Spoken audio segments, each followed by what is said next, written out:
Hi everybody, this is Peter the Potter. We're gonna make a wine goblet today.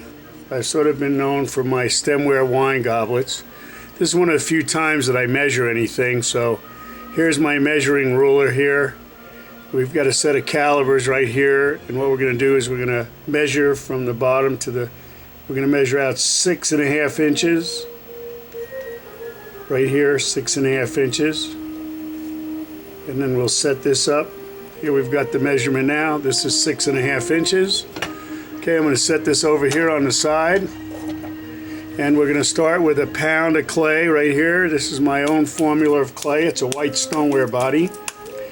And because it's de-aired from high water clay when I buy it in the bag, what we're going to do here is we're going to use it sort of just out of the bag. We're going to make up a little ball. This is a 1 pound ball.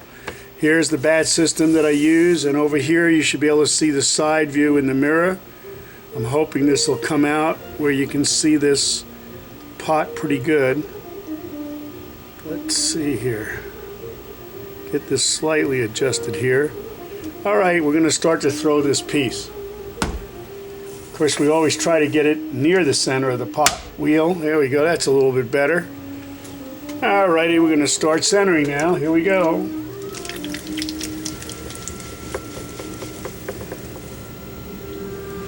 I'm doing a coning process, little coning process here on centering.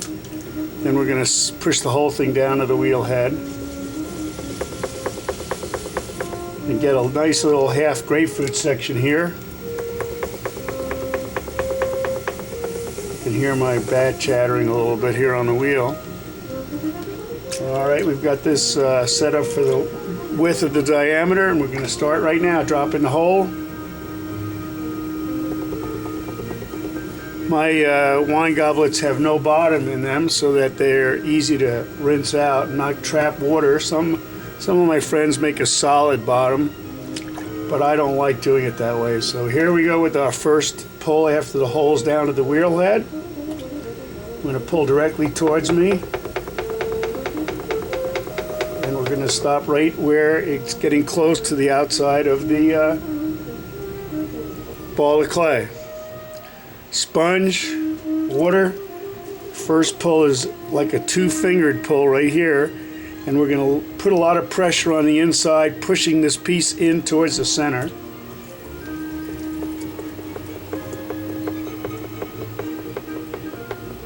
And what we're going to do is do a sort of a first mini pull and leave the weight up in the top here. Hey Ted, a friend of mine just came in. He'll be quiet while I do this demonstration. Okay, the second pull is I'm thinning this wall out and getting it sort of at the proper thickness right here. And then we're going to continue up with the final part of the pull, sort of staying in all the way. Now we don't have to get it too high. There it goes.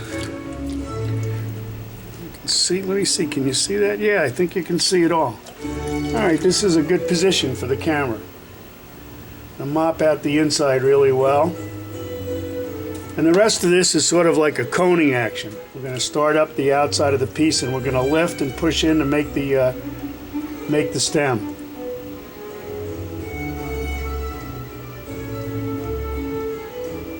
This is pull number 1 on the stem. Here we go again on number 2.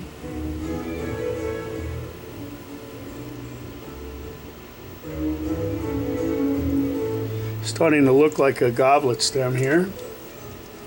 And one more pull ought to do it.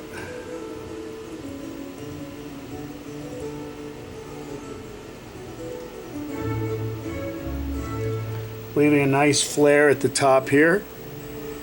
And you can see these nice finger lines.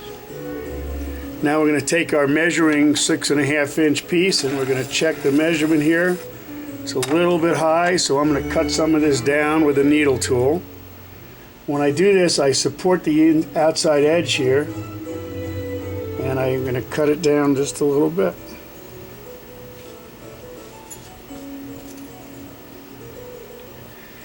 There we go. Now it's starting to look good. Finishing the top. Let me give it a quick measure one more time here. Looking good right there. Okay, with our, we have a metal rib tool here. We're going to clean up the throwing lines and form this shape down here. Come up the piece. Natural flare of this kidney does a good job with getting this exactly where it's supposed to be. Smoothing it out. Alrighty, now that's the first part. Now we're going to trim this. I use a metal trimming tool here. It's a kitchen knife that I've flattened out on the end. I use metal tools that I usually make myself. I'm going to undercut this slightly. I undercut all my pots. I want to get them to not look like they're planted on the shelf. So we'll undercut this a little bit. Get it looking nice. And as you can see, there's a little bit of a shoulder here. And what I'll do is I'll rinse off my sponge and I'll run it underneath the shoulder and around the rib line of the pot, cleaning it up. My handy thumbnail tool, which I put a ridge right here on the end of the pot. And then I add 2 lines with my pinky nail, line 1 and line 2, and these are sort of glaze catchers. Now this is the base.